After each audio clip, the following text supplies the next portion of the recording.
വമ്പിച്ച തോതിലുള്ള പുണ്യമാണ് നഷ്ടപ്പെടുത്തുന്നത്.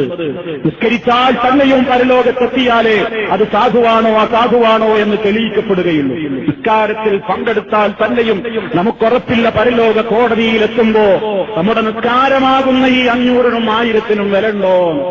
500-ന്റെയും 1000-ന്റെയും നോട്ടിന്റെ വാല്യൂ അങ്ങ് ഇല്ല എന്ന് അസാധുവായി പ്രഖ്യാപിച്ചപ്പോഴേക്ക് ആളുകൾ നെട്ടോട്ടമോടുന്ന ദുരന്തത്തിന്റെ കാഴ്ചകളാണ് മീഡിയകൾ മുഴുവനും ഇന്ന് റിപ്പോർട്ട് ചെയ്തുകൊണ്ടിരിക്കുന്നത്. എന്താ, തന്റെ കയ്യിലുള്ളതിന് വിലയില്ല. എന്നാൽ ഇവിടെയുള്ള 500-ന്റെയും 1000-ന്റെയും നോട്ടുകെട്ടുകൾ അസാധുവായി പ്രഖ്യാപിച്ചപ്പോഴേക്ക് നെട്ടോട്ടമോടുന്ന മനുഷ്യരോട് ഗവൺമെന്റ് ചില അവധി പറഞ്ഞിട്ടുണ്ട്. ഇന്ന അവധിക്കുള്ളിൽ നിനക്ക് ഈ അസാധുവിനെ സാധുവാക്കി മാറ്റാം. പരലോക കോടതിയിൽ അതിനും സൗകര്യമില്ല. പരലോക കോടതിയിൽ അതിനും സൗകര്യമില്ല.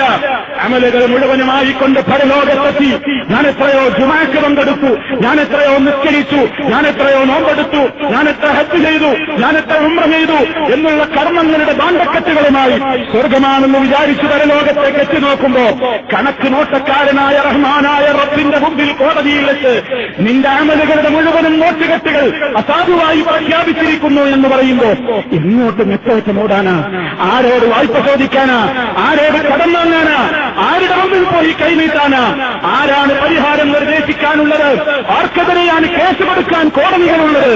ഒരിക്കലുമില്ല. അതുകൊണ്ട് കൃത്യമായി അള്ളാഹുവിന്റെ കോടതിയിലെത്തുമ്പോ നമ്മുടെ അമലുകൾ അസാധുവായി പ്രഖ്യാപിക്കുന്ന ദുരന്തമുണ്ടാകാതിരിക്കാൻ ഇവിടെ ദുന്യാവിന്റെ ഏതാനും കാലഘട്ടത്തിലെ ജീവിതത്തിലേക്ക് ആവശ്യമായ നോട്ടുകെട്ടിന്റെ മൂല്യത്തിന് വേണ്ടി കാവൽ നിന്ന് ക്യൂ നിന്ന് കുഴഞ്ഞു വീണുവെന്ന് പത്രത്തിൽ നിന്ന് നമ്മൾ വായിച്ചു. അള്ളാഹുവിന്റെ ഭവനത്തിലേക്ക് നേരത്തെ എത്താനുള്ള ക്യൂ കാണുന്നില്ല. ഒന്നാമത്തെ സ്വത്തിന് വേണ്ടിയുള്ള ക്യൂ കാണുന്നില്ല. അള്ളാഹുവിന്റെ സൽക്കർമ്മങ്ങളിലേക്ക് മുന്നേറൂ എന്ന് പറയുന്നിടത്ത് മത്സരിക്കുന്നവർ, ആവേശം കാണിക്കുന്നവർ ഇക്കാര്യങ്ങളിലൊക്കെ ആവേശം കാണിക്കട്ടെ എന്ന് റബ്ബ് പറഞ്ഞിട്ടും സ്വർഗപാതയിലേക്കുള്ള മാർഗത്തിൽ ക്യൂകൾ കാണുന്നില്ല, മത്സരബുദ്ധി കാണുന്നില്ല. എന്താണ് നമുക്ക് സംഭവിച്ചു പോയത്? ഒന്നുമല്ല കുറ്റം, ബൽ തുസിറൂനൽ ഹയാത്തദ് ദുനിയ വല്ലാഖിറതു ഖൈറുൻ വഅബ്ഖാ. പരലോകമാണ് നല്ലതും പരലോകമാണ് എന്നെന്നുമുള്ളതും എന്നും അറിയാഞ്ഞിട്ടല്ല ദുന്യാവിനെ എത്രയെ നിങ്ങൾ തെരഞ്ഞെടുക്കുന്നത്. അള്ളാഹു പറഞ്ഞത് എത്ര സത്യം. അത്തരക്കാരിൽ നമ്മൾ പെട്ടുപോകാതിരിക്കാൻ പരലോക കോടതിയിലെത്തിയാൽ നെട്ടോട്ടമോടാൻ ഇടങ്ങളില്ല. അസാധുവായാൽ അസാധുവായത് തന്നെ റബ്ബിർജിഊനെന്ന് മടക്കിത്ത, ഞാനൊന്ന് ദുന്യാവിൽ പോയിട്ട് ഈ അമലുകളൊക്കെ അസാധുവായ ഈ നോട്ടുകളൊക്കെ ഒന്ന് സാധുവാക്കി വരട്ടെ എന്ന് പറഞ്ഞാൽ അവിടെ രക്ഷയുണ്ടോ? ഇല്ല. ഫഹലിലാ ഖുറൂജിൻ മിൻ സബീൽ, ഒന്ന് പുറത്തു പോകാൻ മാർഗമുണ്ടോ എന്ന് മനുഷ്യൻ കെഞ്ചുന്ന ദിവസമാണ്. ഇല്ല, മടക്കനില്ല ഇനി ദുനിയാവിലേക്ക്. അതുകൊണ്ട് സഹോദരങ്ങളെ, മരണത്തിന്റെ മുമ്പേ ചെയ്യേണ്ടത് ചെയ്യുക. നമ്മുടെ അമലുകളൊക്കെ സാധുവായി തീരുന്ന പ്രവർത്തനത്തിലാണോ നമ്മൾ ഉള്ളതെന്ന നിരന്തര പരീക്ഷകൾക്ക് വിധേയമാവുക. വിശ്വാസികളെ ഓരോരുത്തരും പരിശോധിക്കട്ടെ. നാളേക്ക് വേണ്ടി സാധുവായ എന്ത് മുതലായ എന്റെ കയ്യിലുള്ളത്? എന്റെ കയ്യിലുള്ള നോട്ടുകെട്ടുകൾ നാളെയുടെ ലോകത്ത് എനിക്ക് ഉപകാരപ്പെടുമോ ഇല്ലേ? അത് ചിന്തിക്കാൻ അല്ലാഹു തആല പറയുന്നത്. അല്ലാഹുവിനെ നിങ്ങൾ സൂക്ഷിക്കണേ. നിങ്ങൾ ചെയ്യുന്ന പ്രവർത്തനങ്ങളൊക്കെ റബ്ബ് അറിയുന്നുണ്ട്, മനസ്സിലാക്കുന്നുണ്ട് എന്ന് അല്ലാഹു ഓർമ്മപ്പെടുത്തുന്നു. അതുകൊണ്ട് സഹോദരങ്ങളെ, നമ്മുടെ ഇബാദത്തുകൾ നമുക്ക് നഷ്ടമാകരുത്, അത് ബാത്തിലായി പോകരുത്. ഏറ്റവും മെച്ചപ്പെട്ട നിലക്ക് ഇബാദത്തുകൾ ചെയ്യാൻ ആവശ്യമായ അറിവും ശുഷ്കാന്തിയും കൃത്യമായ അവയുടെ നിർവഹണവും നാം ശ്രദ്ധിച്ചേ പറ്റൂ.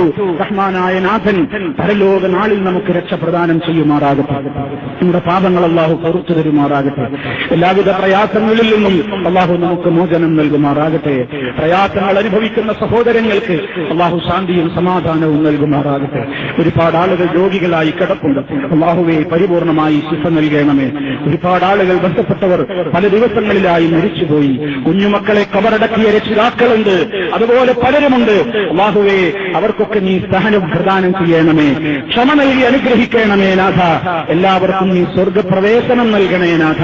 اللهم اغفر للمؤمنين والمؤمنات والمسلمين والمسلمات الأحياء منهم والأموات إنك مجيب الدعوات وقاضي الحاجات.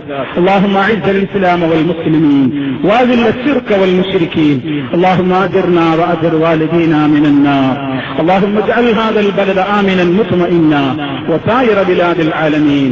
ربنا اغفر لنا ولإخواننا الذين سبقونا بالإيمان ولا تجعل في قلوبنا غلا للذين آمنوا ربنا إنك رؤوف رحيم توفنا مسلمين وألحقنا بالصالحين والحمد لله رب العالمين.